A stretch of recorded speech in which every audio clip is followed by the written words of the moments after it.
হামাসের সামরিক বাহিনী আল কাসাম ব্রিগেডের মুখপাত্র আবু ওবায়দার ভিডিও বার্তা মানেই চমকপ্রদ কিছুর নিশ্চয়তা।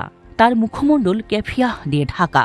তিনি সামনে এলেই রোমাঞ্চকর এক পরিস্থিতি তৈরি হয়। তার কথার তেজ ফিলিস্তিনের প্রতিরোধ যোদ্ধাদের নিঃসন্দেহে অনুপ্রাণিত করে, ইসরায়েলি সেনাদের চোখে চোখ রেখে লড়ে যাওয়ার রসদ যোগায়। বেশ কিছুদিন পর সেই আবু ওবায়দার ভিডিও বার্তা।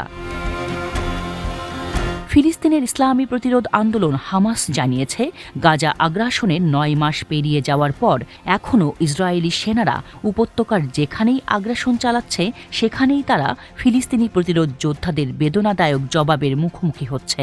আবু ওবায়দা বলেন, ৯ মাস পর এখনও আগ্রাসী বাহিনী প্রথম দিনের মতোই আমাদের যোদ্ধাদের হামলার শিকার হচ্ছে। প্রতিদিনই ইহুদিবাদী সেনারা মারা পড়ছে, তাদের ট্যাঙ্কসহ অন্যান্য সাঁজোয়া যান ধ্বংস হচ্ছে এবং তারা অতর্কিত আক্রমণের শিকার হচ্ছে।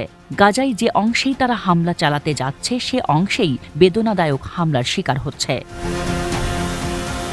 আবু ওবায়দা জানিয়েছেন, যোদ্ধারা ইসরায়েলি দখলদারিত্বের বিরুদ্ধে বেশ কয়েকটি ফ্রন্টকে ঐক্যবদ্ধ করে অভূতপূর্ব আরব ঐক্য অর্জন করেছে।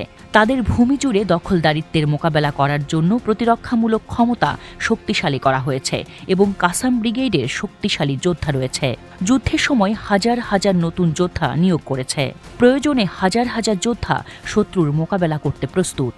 হামাসের সামরিক মুখপাত্র বলেন, ইসরায়েলি শত্রু আগের মতোই পরাজিত হবে। গাজায় একটি যুদ্ধবিরতি মেনে নিতে ইসরায়েলকে বাধ্য করতে অপারগতার জন্য তিনি আন্তর্জাতিক সংস্থাগুলোর ৯ মাস ধরে মাতৃভূমি আঁকড়ে থাকার এবং দখলদারদেরকে এই ভূমি কেড়ে নিতে দিতে অস্বীকৃতি জানানোর মাশুল দিতে হচ্ছে গাজাবাসী ফিলিস্তিনিদেরকে। আর এই অপরাধ বিশ্ববাসী মুখ বুজে সহ্য করেছে। আবু ওবায়দা রাফা ও সেজাইয়াতে ফিলিস্তিনি প্রতিরোধ এবং হানাদার ইসরায়েলি বাহিনীর মধ্যে চলমান যুদ্ধকে তাদের প্রতিরোধের শক্তি এবং শত্রুর ব্যর্থতার প্রমাণ হিসেবে উল্লেখ করেছেন। হামাস সতর্ক করে দিয়ে বলেন, নেটজারিমের কেন্দ্রীয় সেক্টর ইসরায়েলের জন্য ভীতিকর একটি অঞ্চলে পরিণত হবে, যেখানে ইসরায়েলি সেনাদের হার মানতে হবে। আবু ওবায়দা আল আকসা ফ্ল্যাটকে ফিলিস্তিনি প্রতিরোধের সূচনা হিসেবে নয়, বরং শত্রুর অপরাধের প্রতিক্রিয়া হিসেবে একটি বিস্ফোরণ হিসেবে বর্ণনা করেন। আল কাসামের মুখপাত্র নিশ্চিত করেছেন, বাহ্যিক সমর্থন এবং প্রয়োজনীয় সরবরাহের অভাব সত্ত্বেও প্রতিরোধ লড়াই চালিয়ে যাবে এবং ফিলিস্তিনি জনগণ অবিচল থাকবে।